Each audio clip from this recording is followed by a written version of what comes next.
because they are all so beautiful.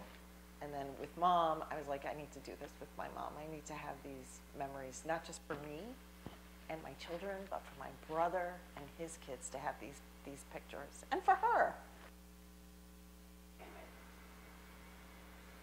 It's vulnerable.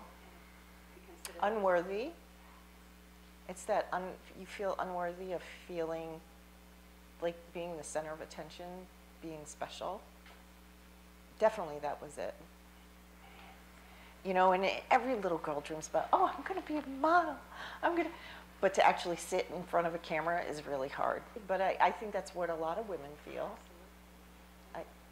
I think we all feel that it's about everybody else and not ourselves. And to do that is hard. And just so you know, one of the pictures that you posted, you did an Instagram post.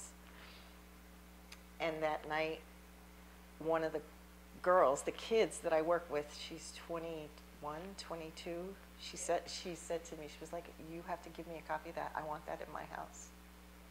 I'm like, no, you can't have my picture in your house. Well, it just makes you feel maybe I'm not so funny looking, or, just because, it's just taking care of yourself.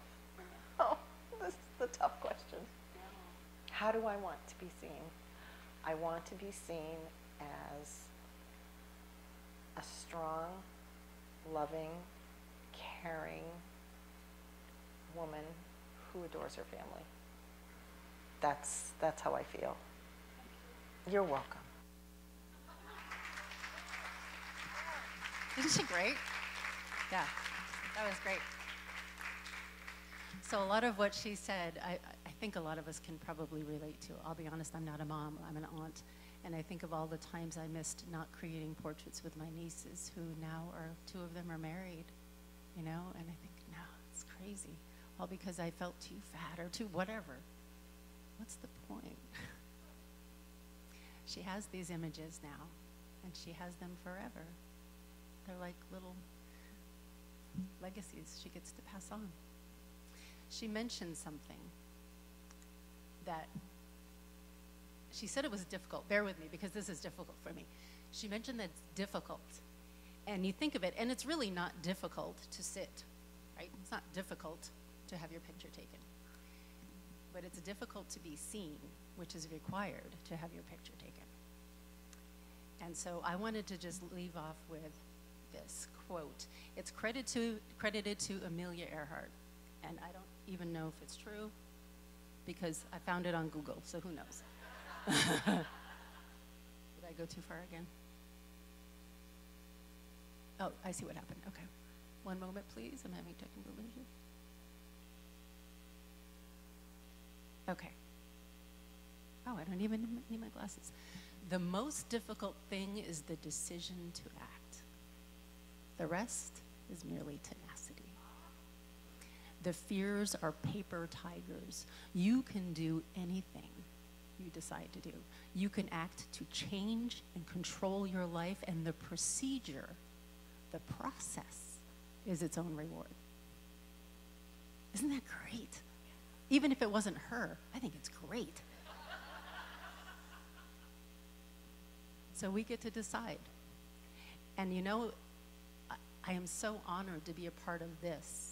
And I'm so honored to do what I do, because I see change with the women that I work with. I don't pretend that I'm changing the world. I know I'm not. But what I do know is some of the biggest trees on this planet started off with a little tiny seed. And if I can just plant that seed with love and compassion and an incredible amount of honor and gratitude, I have seen that it can make a little bit of a difference. And so the question becomes, how do you want to be seen? And what stops you? I've tried to allow a little bit of time so that we could, if you have questions or if you have comments, you would be able to share. So, aw.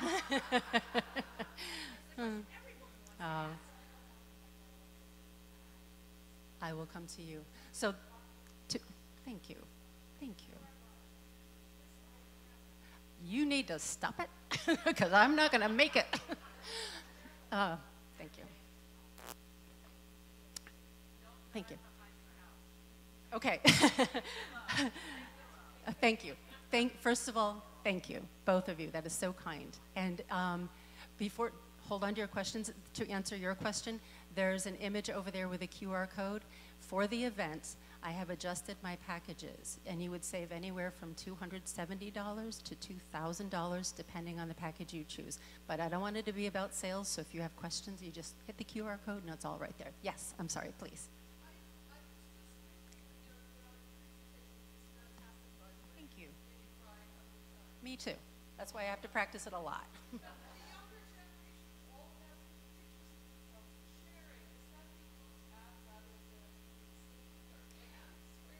That is one of the most common questions. Here is a sad, oh, I'm sorry, yes, thank you. Okay, what about young people? So are they just being looked at? Essentially, do I understand your question is, do they have the same issues? The horrific answer is yes, they do. Yes. Because you think about it, it's true, they're used to being photographed, but what comes with almost every app and phone but an app saying, you're cute, but you're not quite good enough. And then add to that social media, bullying. I did not include it, but because I wanted to mention this without her face being seen. There's a beautiful client of mine. She was just entering into her freshman year. She's a dancer, so she's strong. She's beautiful, hilarious. She gets great grades, and she cuts herself because she is told that she's not thin enough. So sadly, they have similar issues. It comes out differently, and frankly, it's not a whole lot different with guys. It really isn't. It also comes out, and I think it was Deborah, I don't know where Deborah is, but yes, we had the conversation and she made that observation. It is not different with guys. It shows up differently, but that weird messaging can start with anyone. And you know, I will photograph moms. Am I over time?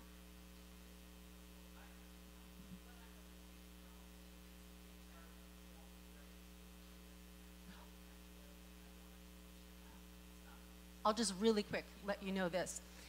So I mentioned I work with mothers and daughters, and it's a weird dynamic, we all know. Sometimes it's great, sometimes it's just weird. So there are those mothers who tell their daughters with everything they have, you are wonderful. Yes, you're beautiful, but you're also so smart, and you can do anything you want. And the daughter, like a plant, just like soaks it in naturally. But then sometimes they will see their mom get a glimpse of themselves in the mirror and hear, oh, I hate my butt, my legs, I hate my body. Now, which of those two messages is going to be most deeply embedded in that daughter's psyche? And the mom is doing the best she can. She just had that fan going for her whole life. She doesn't even know. She doesn't understand the messaging. So that 15, 14-year-old girl, on top of all of the bullying and all that junk, her mom didn't even know she was doing it. So I get to show her. I'm sorry, please.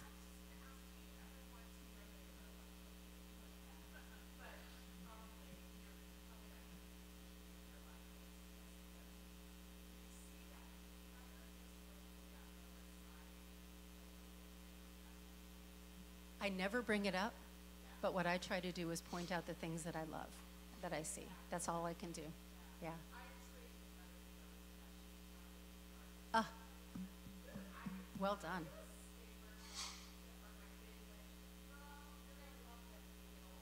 Good. Good.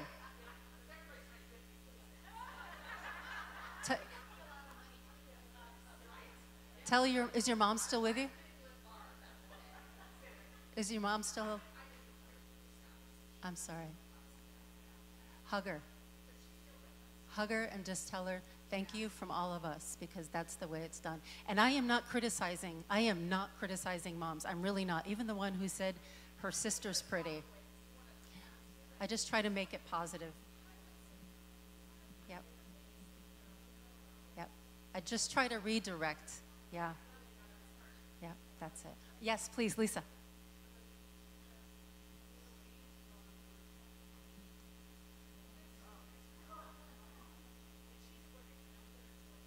Here, here. You come up here, just away from the bee until the bee goes away. The bee is just being. Okay, you all set? Okay, I don't want you to get stung. I'm sorry. Please, Lisa, go ahead. Here. Okay. You have, oh, sorry. You have so clearly connected to your two superpowers, which are verbal storytelling and visual storytelling. You are so moving, and what you do is so powerful. So I would like to hear a little bit about your journey to connect with your purpose.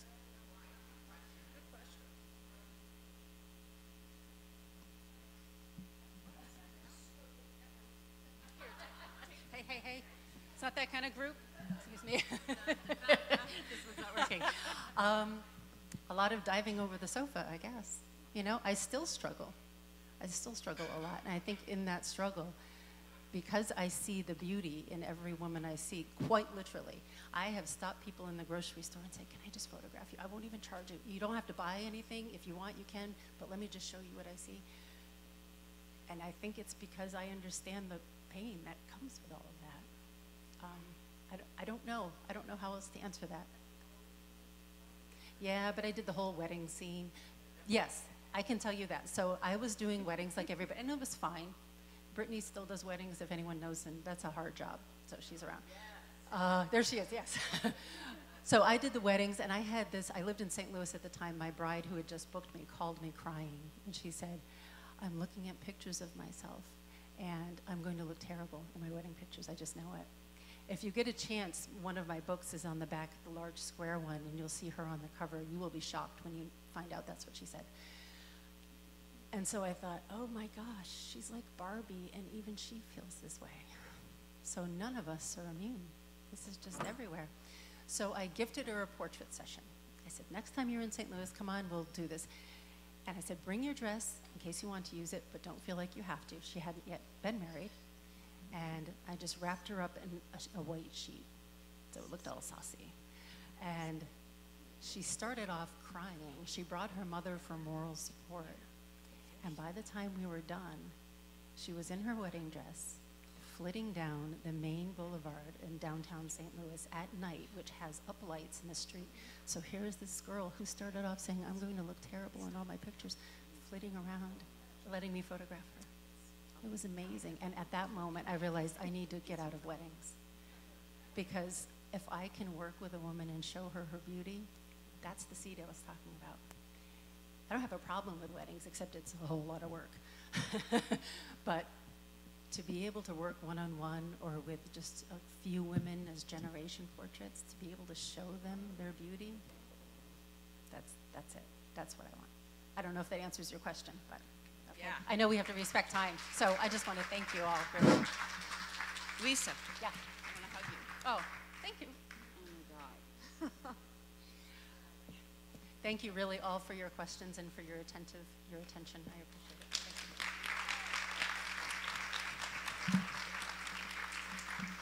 Thank you.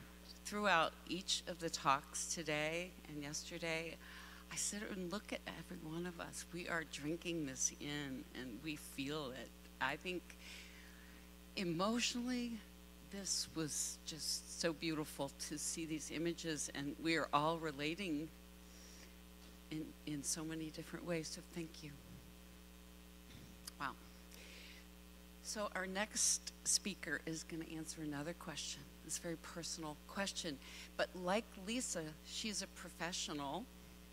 She coaches, she's a communications guru. She coaches corporate folks, she coaches institutional folks and individuals, CEOs on speaking, and speaking from their hearts and speaking clearly and wanting to be listened to. So I said to Lisa last night, everything you say, even if it's like we were on the Camino with several of the women here, we're walking, when Lisa speaks, people listen because she has a gift. And I'm just so pleased that the Lisa line up here. But Lisa is a bestie from very, very young with one of my besties who was my daughter's godmother. So it's just such a gift that we're able to know each other more, and you're here today. And her question is, how do you want to be heard?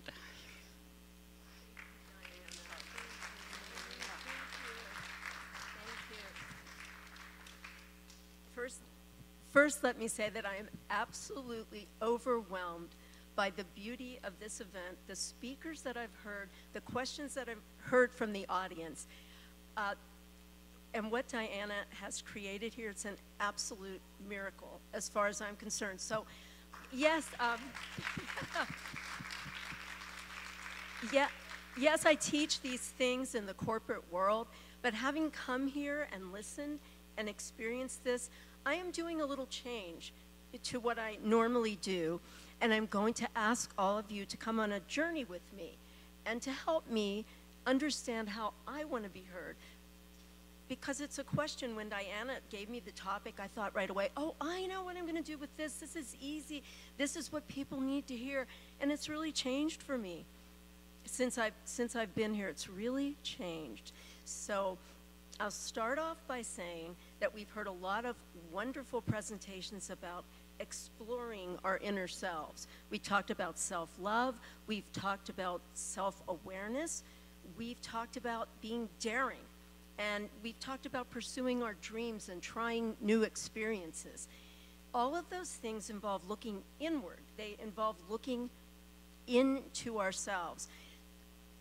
But part of being heard is looking outward, is thinking about our audience, thinking about what they need, thinking about what we have to offer them. It's a gift. It's a gift that we can give them. So how do you want to be heard? Let's start by some of you just shouting out, telling me how you feel like you want to be heard. What does that mean to you?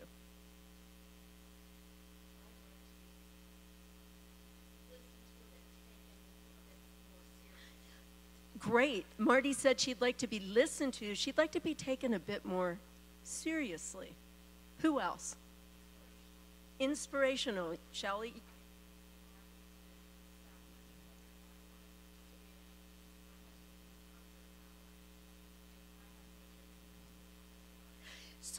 So Shelley says she has to have everything scripted. She'd like to be able to be more spontaneous. So she'd like to be heard as being more spontaneous. And everybody forgive my allergy voice, please. I've been really fighting the allergies. Who else? One more person. How would you like to be heard? Gina. More entertaining, and I thought you were very entertaining. So Gina would like to be heard as a person who can entertain. These are all wonderful descriptions of how we'd like to be heard. So now, I'd like to ask you all to take out your journals or just take out a piece of paper and write down 3 words. And I'm going to change it from how do you want to be heard to how do you want to be perceived? As a speaker, as a person, how would you like to be perceived? So let's come up with 3 adjectives.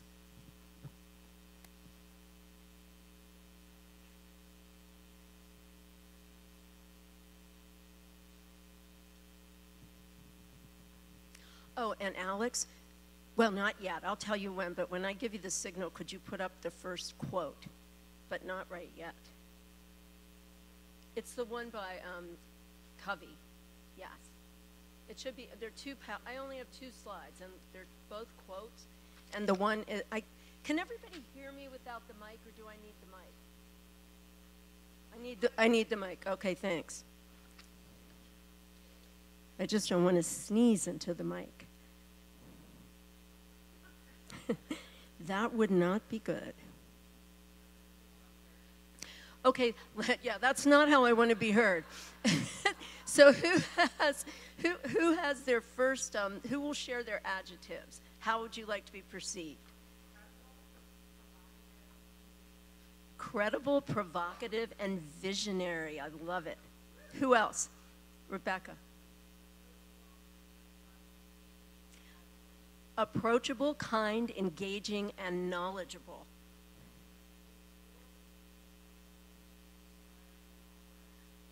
Love these. Informed, inclusive, inspiring, and all wrapped up in kind. Who else? Grounded, wise, and healthy. I'm not surprised we're getting all these wonderful adjectives from this group. What fantastic ways to be heard, if we could all be heard that way. So I'm going to tell you that we can. We can be heard that way. But it's a process. And I love how we've been talking about dreaming and daring and having this courage and having this creativity and being open. But I've learned in my life that to get there, we have to go through a process. And I'm trying to teach myself the steps of those processes. You made a film, which was phenomenal, and I will never forget it. But you had a process you had to go through. You had a dream, then you had to go through a very specific process. So I want to maintain that the first step in being heard effectively, in being heard the way we want to be heard, is something you might not expect. It is listening. It's listening. And sometimes we listen without anybody talking.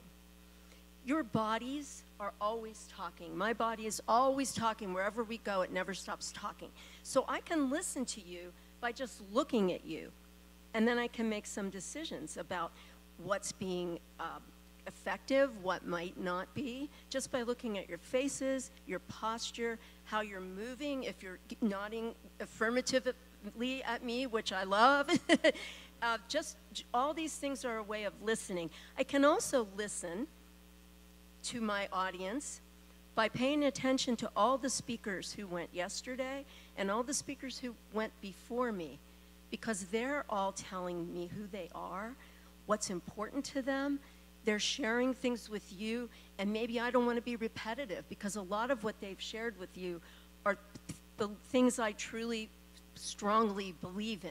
So I have to be careful not to be repetitive and say the same things all the women before me have said, but I also know what you're open to. I've been paying attention to all of your responses as the other speakers were up here and seeing what's meaningful to you.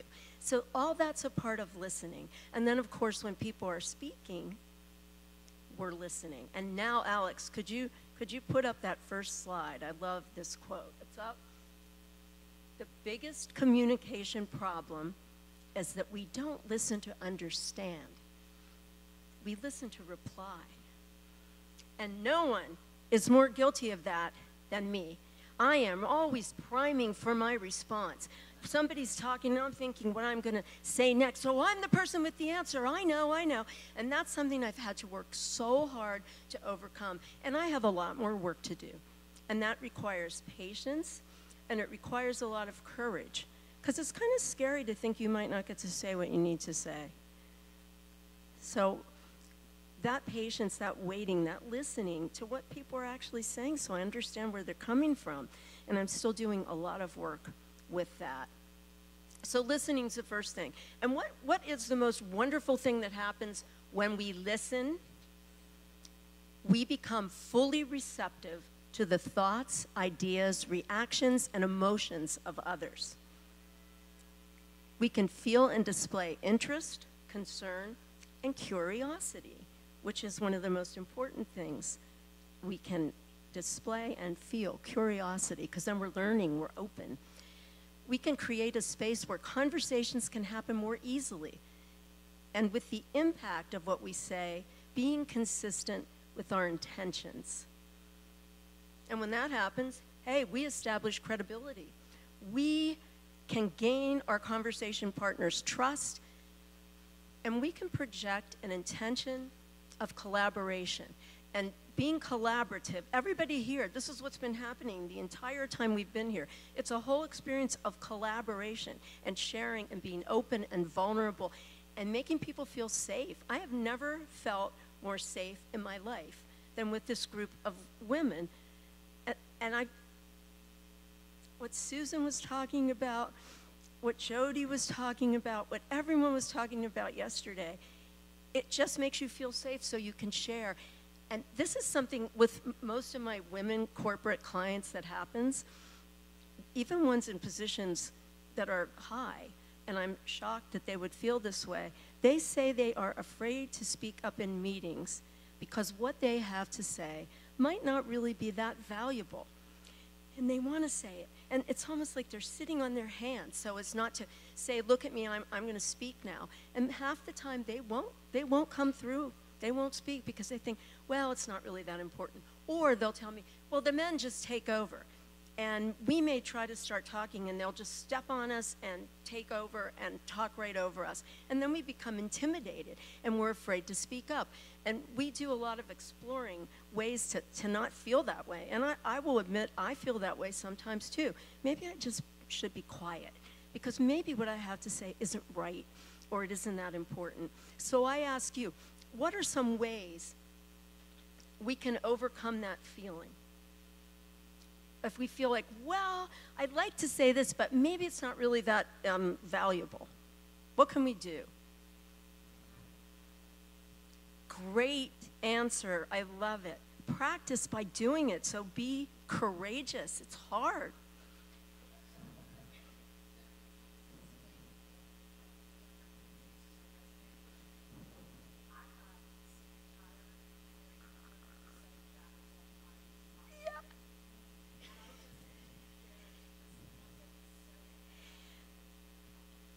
I love it. But you dared, and that's your whole thing that you do. I love that. I'm using that. Do you mind? I'm stealing that. you dared to speak up.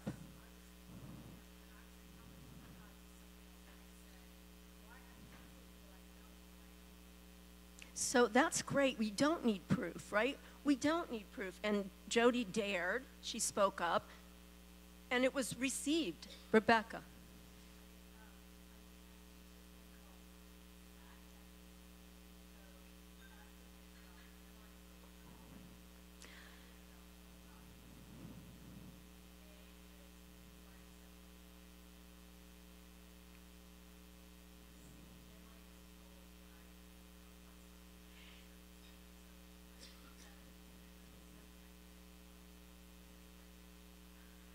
I love that because you're safe, you accept yourself, and you are in control of the situation. And those are things we can tell ourselves. We can do that for ourselves instead of I hate microphones. Instead of asking the environment to do it for us, we have to do it for ourselves. And a lot of the other speakers were really sending that same message. We can do this for ourselves.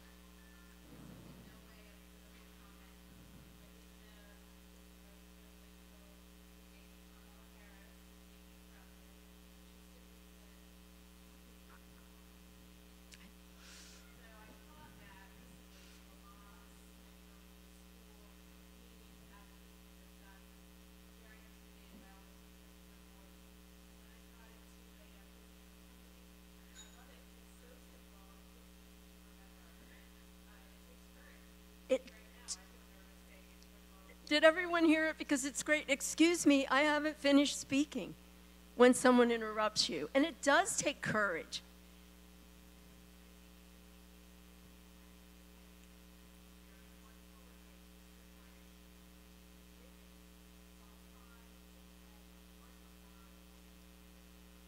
Yes.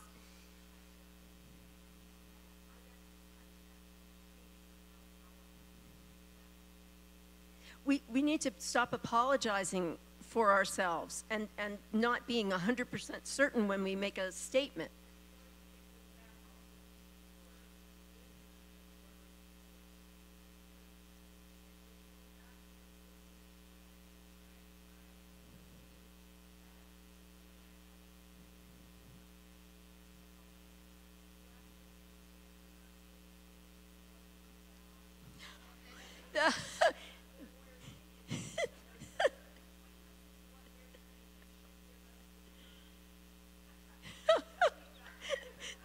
That's for sure.